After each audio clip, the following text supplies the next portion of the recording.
खला यानी स्पेस के बारे में आपका क्या ख्याल है? आप इसे एक ना ख़त्म होने वाली खाली जगह के तौर पर इमेजिन कर सकते हैं, लेकिन सच ये है कि ये जगह ख़तरनाक हद तक रद्दी और कूड़ा क्रिकेट से भरी हुई है। कम से कम स्पेस का वो हिस्सा जो ज़मीन के करीब है।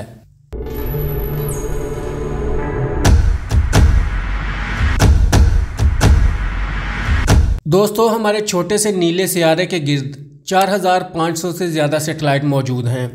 इनमें कम्युनिकेशन सैटेलाइट, GPS, मौसमी हालात और बहुत कुछ शामिल है। इससे ज़मीन के ऊपर का इलाका काफ़ी भरा हुआ है और वक्त गुजरने के साथ साथ इसमें मज़ीद रश हो जाएगा। इंसान हज़ारों की तादाद में सैटेलाइट लॉन्च करने का इरादा रखता है, जिससे ज़मीन के निचले मदार को आसमान का तेज़ी से मसरूफ़ इलाका बना दिया जाएगा। एक तरफ ये सोचना हैरानकुन है कि हमने इतनी टेक्नोलॉजी खला में भेज दी है, दूसरी तरफ हमने इसे वहाँ एक तरह से गड़बड़ कर दिया है। अगरचे खला में हज़ारों सैटेलाइट्स मौजूद हैं, लेकिन इनमें से सभी इस्तेमाल के काबिल नहीं हैं। वक्त गुजरने के साथ सैटेलाइट ख़त्म हो जाते हैं या इनकी जगह नई टेक्नोलॉजी ले लेती है, जिससे पुराने आलात मदार में रह जाते हैं। ज़मीन का निचला मदार खलाई सफ़र के बच जाने वाले हिस्सों से भरा हुआ है। एक अंदाजे के मुताबिक रॉकेटों के खाली खौल, डेड सैटेलाइट, शीशे के टुकड़े और पेंट के ज़रात खला में तैर रहे हैं। खला में मौजूद ये कूड़ा तकरीबन 1 करोड़ टन वज़नी है और खलाई दौर के आगाज़ से अब तक फैल रहा है। यूरोपीय स्पेस एजेंसी के मुताबिक स्पेस सर्विलेंस नेटवर्क इस वक्त खलाई मलबे के 31,000 टुकड़ों का सुराग लगा रहा है, और ये सिर्फ इतने बड़े टुकड़े हैं जो हकीकत में ट्रैक कर सकते हैं। एक अंदाजे के मुताबिक 1 सेंटीमीटर से बड़े खलाई रद्दी यानी स्पेस जंक के तकरीबन 10 लाख टुकड़े हैं, और अगर आप 1 सेंटीमीटर से छोटी चीज़ों को शुमार करें तो लाखों मज़ीद हैं। और इस पर यकीन करें या ना करें, आपको इन छोटी चीज़ों को शुमार करना चाहिए, क्योंकि 17,000 मील फ़ी घंटा की रफ्तार से सफ़र करती हुई एक छोटी सी पेंट की चिप भी खलाई जहाज़ या सैटेलाइट को नुकसान पहुंचा सकती है। दोस्तों, आप ये बात जानकर हैरान रह जाएंगे कि नासा को एक दफ़ा खलाई शटल की खिड़कियां सिर्फ इस वजह से चेंज करनी पड़ी कि वो एक पेंट यानी रंग की छोटी सी तह के साथ टकरा गई थी, और अप्रैल 2022 में इंटरनेशनल स्पेस स्टेशन को एक तबाहशुदा रूसी सैटेलाइट के मलबे से बड़ी मुश्किल से बचाया गया था। इन वाक़यात से पता चलता है कि मदार में खलाई मलबा की निगरानी करना कितना ज़रूरी है। और अगरचे प्रॉब्लम फ़िलहाल कंट्रोल में है, कुछ साइंसदानों को तशवीश है कि एक दिन ये मलबा कंट्रोल से बाहर हो जाएगा। अगर मदार में बहुत ज़्यादा स्पेस जंक है तो मलबा अपने आप में टकराना शुरू हो जाएगा, जिसके बाद मज़ीद खलाई मलबा पैदा होगा जो ऑर्बिट में मौजूद दीगर अशिया से टकरा जाएगा और ज़्यादा से ज़्यादा स्पेस जंक पैदा करता रहेगा। अगरचे इस सीन को फिल्म ग्रेविटी के प्लाट को शुरू करने के लिए इस्तेमाल किया गया था, लेकिन नासा के साइंसदान इस मंजरनामे को कैसलर सिंड्रोम कहते हैं। ज़मीन के समंदरों को साफ़ करने की तरह ज़मीन के निचले मदार में कचरे को उठाना नाकाबिले यकीन हद तक मुश्किल है, और हम इस मसले पर काबू पाने के लिए बहुत से मुख्तलिफ तरीके आजमा रहे हैं। मिसाल के तौर पर रिमूव डेब्रिस प्रोग्राम, जो यूनिवर्सिटी ऑफ सिरे स्पेस सेंटर के ज़रिए चलाया जाता है। इस प्रोग्राम ने स्पेस जंक को पकड़ने और उसे मदार से बाहर घसीटने के लिए डिज़ाइन किए गए अपने जाल का तजज़िया किया। उसने असल में 2018 में एक टेस्ट में एक छोटे क्यूब सेट को कामयाबी के साथ पकड़ा था। इसी तरह जापानी खलाई एजेंसी ने एक बरकी मकनातीसी हाथ डिज़ाइन किया था जो खलाई मलबे को कम करने के लिए डिज़ाइन किया गया था, ताकि वो दोबारा फ़ज़ा में गिर जाए और दोबारा दाखिल होने पर जल जाए, लेकिन अभी तक इस प्लान को कामयाबी नहीं मिली। मोअज़्ज़ज़ सामीन, आप स्पेस के बारे में कितनी बार सोचते हैं? शायद ज़्यादा नहीं। इस बात पर गौर करते हुए कि हम इसे रोज़ाना कितना इस्तेमाल करते हैं। हम अपनी मॉडर्न ज़िंदगियों को आसानी से चलाने के लिए वहाँ मौजूद हज़ारों सैटेलाइट्स पर इन्हिसार करते हैं, लेकिन उफ़क़ पर एक धमाका खेज़ ख़तरा करीब आ रहा है, खलाई जंक। सैटेलाइट्स हमें दुनिया भर में space beam, TV signals, phone calls, Google maps, GPS और internet, bank transactions, stock market, disaster planning, फ़ौजी निगरानी और हवाई ट्रैफिक कंट्रोल करने की सहूलत फराहम करते हैं। वो मौसम के मॉडल्स और फसल की काश्तकारी की पेशगोई करने में मदद करते हैं। वो समंदरों, बैरूनी खला और ग्लोबल वार्मिंग पर डाटा फराहम करते हैं, और ये सिर्फ चंद मिसालें हैं। मगर एक प्रॉब्लम है, सैटेलाइट बनाने की दौड़ में कोई भी स्पेस के फ्यूचर के बारे में नहीं सोच रहा। हमारे खलाई माहौल को रोमांटिक, और तैरती हुई जन्नत के तौर पर देखना अच्छा लगता है, जो सपनों में बहुत साफ है, लेकिन एक्चुअली ज़मीन के निचले ऑर्बिट में 2022 में खलाई लॉन्चों के तमाम रिकॉर्ड तोड़ दिए गए हैं। 2000 से ज़्यादा खलाई जहाज़ मदार में भेजे गए, लेकिन ये सिर्फ अकेले नहीं हैं। वहाँ हज़ारों ख़राब और टूटे हुए सैटेलाइट्स, रॉकेट के पुराने पुर्जे और इंसान के बनाए हुए खलाई मलबे के आम टुकड़े भी तेज़ रफ्तारी से ज़मीन के गिर्द उड़ रहे हैं और तसादुम का ख़तरा एक बहुत बड़ा मसला बनता जा रहा है। 28,000 किलोमीटर फ़ी घंटा की स्पीड से खलाई जहाज़ से टकराने वाला एक छोटा सा स्क्रू यानी पेच वही तबाही कर सकता है जितनी के हैंड ग्रेनेड। हम 1950 की दहाई से सैटेलाइट लॉन्च कर रहे हैं, जिसमें किसी भी चीज़ को साफ़ करने का कोई मंसूबा या निज़ाम नहीं है। इंसान यही सोचता है कि स्पेस में बहुत जगह है, तो ठीक है, हम भी अपना सैटेलाइट लॉन्च कर देते हैं।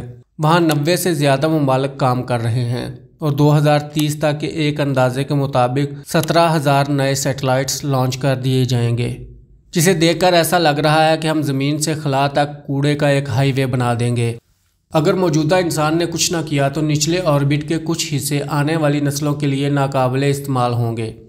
अच्छी खबर यह है कि कुछ बड़े टेक प्लेयर्स हमारी खलाई सफ़र को मज़ीद पायदार बनाने के लिए काम कर रहे हैं। इनका मुकाबला लियो लैब्स से है, जो मलबे से बाखबर रहने की सर्विस फराहम करता है। अब मैं जो बात आपको बताने जा रहा हूँ आप जानकर हैरान रह जाएंगे। लियो लैब्स का कहना है कि वो हर महीने 400 मिलियन से ज़्यादा बार अपने सैटेलाइट को एक्सीडेंट होने की वार्निंग सेंड कर रहे हैं, लेकिन ये कोई मिसाली हल नहीं है। लाखों स्पेस जंग के टुकड़े इधर उधर घूम रहे हैं, जो ट्रैक करने के लिए बहुत छोटे हैं। इसके अलावा टकराव से बचने के लिए अपने सैटेलाइट को चलाने में हर बार हज़ारों डॉलर खर्च होते हैं। दोस्तों, अगर इंसान सैटेलाइट लॉन्च करने की तादाद में तेज़ी से कमी कर दे, बदकिस्मती से ये मसला तब भी हल नहीं होगा, क्योंकि ज़मीन के निचले मदार में होने वाला हर एक्सीडेंट मलबे का बिल्कुल नया बादल पैदा करता है, जिससे और भी ज़्यादा एक्सीडेंट होते हैं, जिसे कैसलर सिंड्रोम कहा जाता है, और हम यकीनी तौर पर इससे बचना चाहते हैं। पोर्ट्समाउथ यूनिवर्सिटी में इमोजिन नैपर और उनकी टीम स्पेस जंग का मुवाजना समंदर में प्लास्टिक के कचरे से कर रही है। वो एक मौजूदाती मुआहदे की कोशिश कर रहे हैं, जहां तमाम नेशंस या इंडस्ट्रीज़ जो ज़मीन के मदार को इस्तेमाल करने की प्लानिंग कर रही हैं या ज़मीन के मदार को इस्तेमाल कर रही हैं, इन्हें एक मेज़ के गिर्द बैठकर फ़ैसला करना होगा कि वो इस इलाके को पायदार तरीके से कैसे इस्तेमाल करेंगे। उन्होंने हाई सीज़ मुआहदे की कामयाबी देखी है, लेकिन उस मुआहदे पर पहुंचने में 20 साल लगे थे। अब उनका ख्याल है कि मज़ीद नुकसान पहुंचने से पहले हमें ज़मीन के मदार के लिए तेज़ी से काम करने की ज़रूरत है। स्पेस जंग के किसी टुकड़े को फिज़िकली साफ़ करने के लिए इसे डी-ऑर्बिट करना पड़ता है, जिसका मतलब है इसे पकड़ना और उसे ज़मीन की फ़ज़ा में नीचे धकेलना, जहां ये मलबा ज़्यादातर जल जाता है, जैसे शूटिंग स्टार के साथ होता है। लेकिन ये कोई सस्ता ऑपरेशन नहीं है।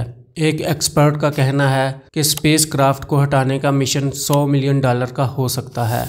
यूरोपीय स्पेस एजेंसी का मलबा हटाने का पहला मिशन 2025 में एक स्विस स्टार्टअप के ज़रिए शुरू किया जाएगा, जिसे क्लियर स्पेस कहा जाता है। कंपनी के CEO लॉक पिगेट के मुताबिक इनका पहला चैलेंज मलबे के टुकड़े को पकड़ने के लिए सही जगह से स्पेस में एंटर होना होगा। कहीं ये ना हो कि वो गलती से खुद ही मलबे से टकरा जाए। श्रेय स्पेस सेंटर से प्रोफेसर गिलियर्मो एग्लिटी कम लागत वाले आइडिया पर काम कर रहे हैं। इनके मिशन में रिमूव डेब्रिस ने मेटल के एक टुकड़े को फंसाने के लिए मकड़ी के जाल की तरह के सैटेलाइट का तजज़िया किया, और पता है इस एक मेटल पीस को पकड़ने पर कितना खर्चा आया था?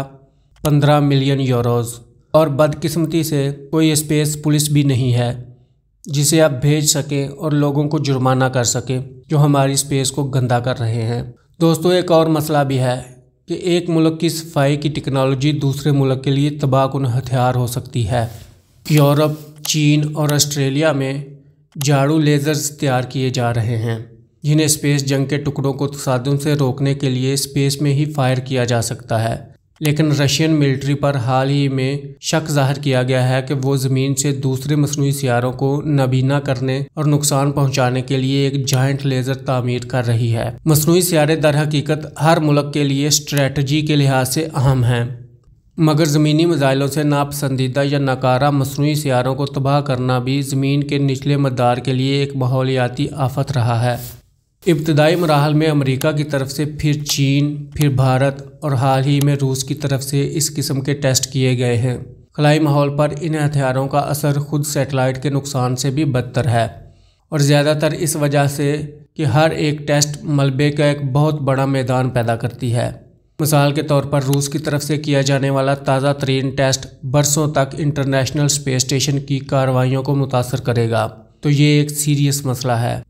2030 तक मदार में सैटेलाइट्स की तादाद 4 गुना बढ़ने के साथ स्पेस जंग से लाक खतरा तेज़ी से बढ़ रहा है। टेक्नोलॉजी मौजूद है, ख़ास तौर पर स्पेस जंग को हटाने के मिशन के लिए, लेकिन इन मिशंस को सपोर्ट करने के लिए सियासी अज़म की ज़रूरत है। आखिर में अगर हम अपनी इंटरकनेक्टेड दुनिया को बरकरार रखना चाहते हैं तो गवर्नमेंट, बिजनेसेस और साइंसदानों को संजीदगी से इस बात पर नज़रसानी करने की ज़रूरत होगी कि हम अपने खलाई माहौल के साथ किस तरह का सलूक करते हैं। तो आपके ख्याल में स्पेस जंग को साफ़ करने का बेहतरीन तरीका क्या है और ऐसा करने की ज़िम्मेदारी किस पर होनी चाहिए? अगर आपको ये वीडियो पसंद है और आप स्ट्रेंज डायरी से मज़ीद सुनना चाहते हैं तो सब्सक्राइब करें और बेल आइकॉन पर क्लिक करें, और हमारे पास हर इतवार को आपके लिए नई वीडियोस होंगी।